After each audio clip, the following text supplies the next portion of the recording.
بسم اللہ الرحمن الرحیم۔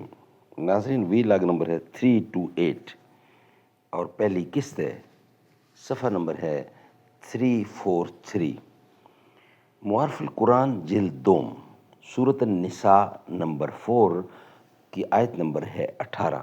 ناظرین، روزانہ کی بنیاد پر ہم آپ کے سامنے رکھ رہے ہیں قرآن کریم کا ترجمہ، تشریح، تفسیر اور تلاوت کلام پاک۔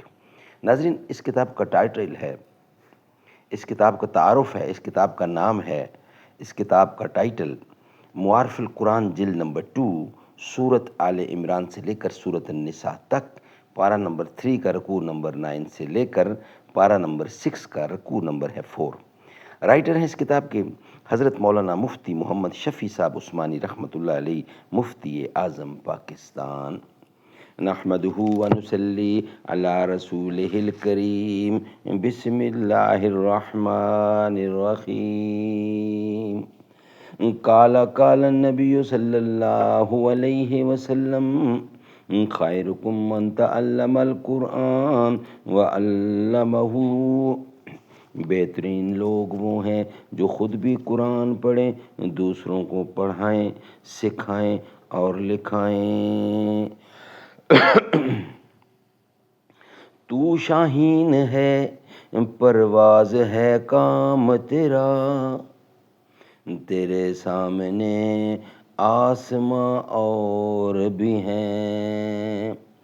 نشہ پلا کے گرانا تو سب کو آتا ہے، مزہ تو تب ہے کہ گرتوں کو تام لے ساقی۔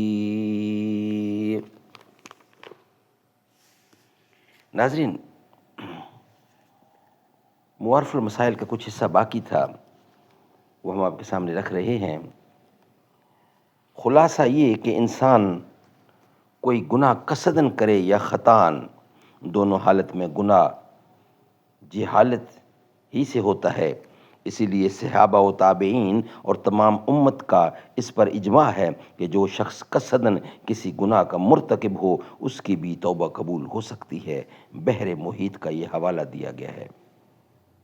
آیت مذکورہ میں ایک بات قابل غور یہ ہے کہ اس میں قبول توبہ کے لیے یہ شرط بتلائی گئی ہے کہ قریب زمانہ میں ہی توبہ کرے، یعنی قریب زمانہ ہی میں توبہ کرے، توبہ کرنے میں دیر نہ کرے۔ اس میں قریب کا کیا مطلب ہے اور کتنا زمانہ قریب میں داخل ہے؟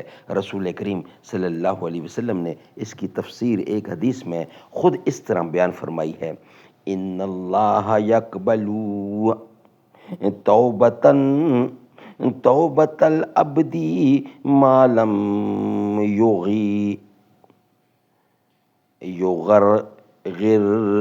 یغرغر۔ حدیث کے معنی یہ ہیں کہ اللہ تعالیٰ نے اپنے بندے کی توبہ اس وقت تک قبول فرماتے ہیں جب تک اس پر موت اور نزع روح کا غرغرہ طاری نہ ہو جائے۔ اور محدث ابن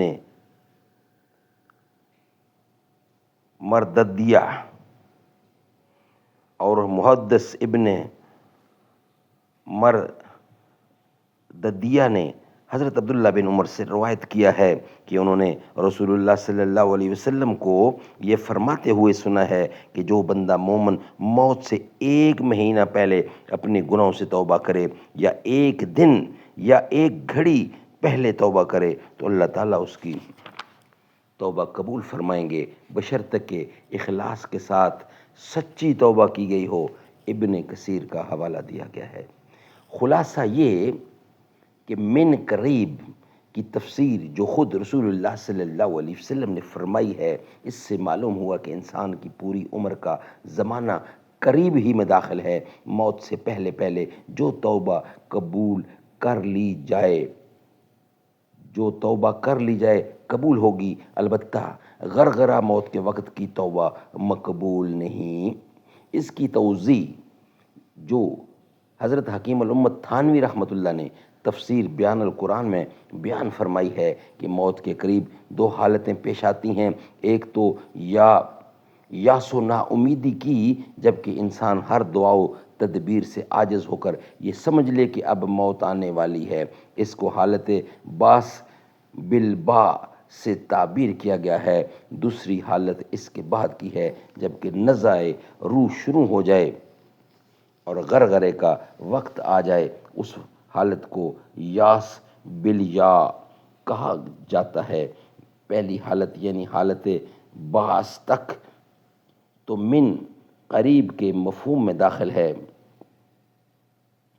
اور توبہ اس وقت کی قبول ہوتی ہے، مگر دوسری حالت یعنی حالت یاس کی توبہ مقبول نہیں۔ حالت یاس جبکہ فرشتے اور عالم آخرت کی چیزیں انسان کے سامنے آ جائیں کیونکہ وہ من قریب کے مفہوم میں داخل نہیں ہے۔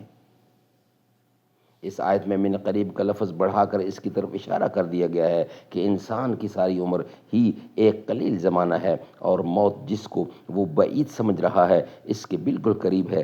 قریب کی یہ تفسیر جو رسول اللہ صلی اللہ علیہ وسلم سے نقل کی گئی ہے، دوسری آیت میں خود قرآن کریم نے بھی اس کی طرف اشارہ فرما دیا ہے، جس میں یہ بتلایا گیا ہے کہ موت کے وقت کی توبہ مقبول نہیں۔ خلاصہ مضمون آیت کا یہ ہو گیا کہ جو شخص کسی گناہ کا ارتکاب کرتا ہے، خواہ جان بوجھ کر قصدن کرے، جان بوجھ کر قصد اور ارادہ سے کرے یا خطا و ناواقفیت کی بنا پر کرے، وہ بہرحال جہالت ہی ہوتا ہے۔ ہر ایسے گناہ سے انسان کی توبہ قبول کرنا اللہ تعالیٰ نے اپنے ذمے لے لیا ہے، بشرطے کہ موت سے پہلے سچی توبہ کر لے۔ انسان اپنے ذمے لے لینے کا مطلب یہ ہے کہ اللہ تعالیٰ نے اس کا وعدہ فرما دیا ہے جس کا پورا ہونا یقینی ہے، ورنہ اللہ تعالیٰ کے ذمے کوئی فرائض و واجب یا کسی کا حق لازم نہیں ہوتا۔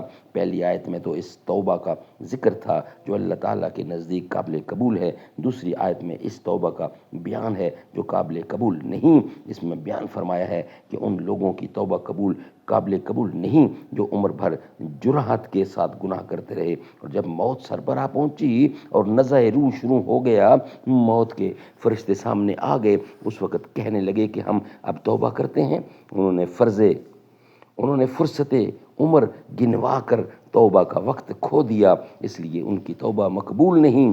جیسے فرعون اور آل فرعون نے غرق ہونے کے وقت پکارا کہ ہم رب موسیٰ و رب ہارون پر ایمان لاتے ہیں، تو ان کو جواب ملا کہ کیا اب ایمان لاتے ہو جب ایمان لانے کا وقت گزر چکا؟ اور یہی مضمون آیت کے آخری جملے میں ارشاد فرمایا کہ ان لوگوں کی توبہ بھی قابل قبول نہیں جن کو حالت کفر پر موت آ گئی اور عین نزع روح کے وقت ایمان کا اقرار کیا۔ یہ اقرار و ایمان بے وقت اور بے سود ہے، ان کے لیے عذاب تیار کیا گیا ہے۔ استغفر اللہ۔ ناظرین، یہ ویلاگ ہمارا یہاں ہی کمپلیٹ ہوتا ہے۔ نیکسٹ ویلاگ انشاءاللہ آپ کے سامنے رکھیں گے ہم توبہ کی تعریف اور حقیقت، وہ ہم انشاءاللہ آپ کے سامنے رکھیں گے نیکسٹ ویلاگ کی صورت میں۔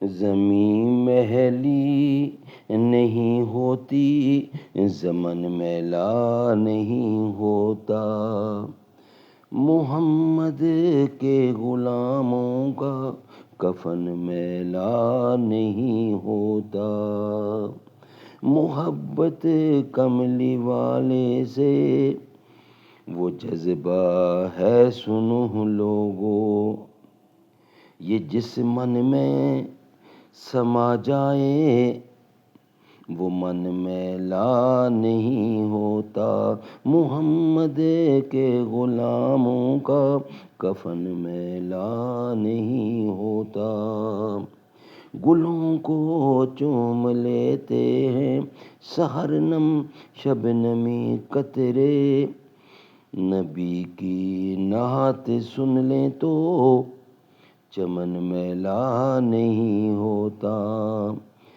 جو نام مصطفیٰ چومے نہیں دکھتی کبھی آنکھیں، پہن لے پیار جو ان کا بدن میلا نہیں ہوتا، نبی کا دامن رحمت پکڑ لو اے جہاں والو، رہے جب تک یہ ہاتھوں میں، چمن میلا نہیں ہوتا۔ میں نازاں تو نہیں فن پر، مگر ناصر یہ دعویٰ ہے، ثنائے مصطفیٰ کرنے سے فن میلا نہیں ہوتا۔ زمیں میلی نہیں ہوتی، زمن میلا نہیں ہوتا۔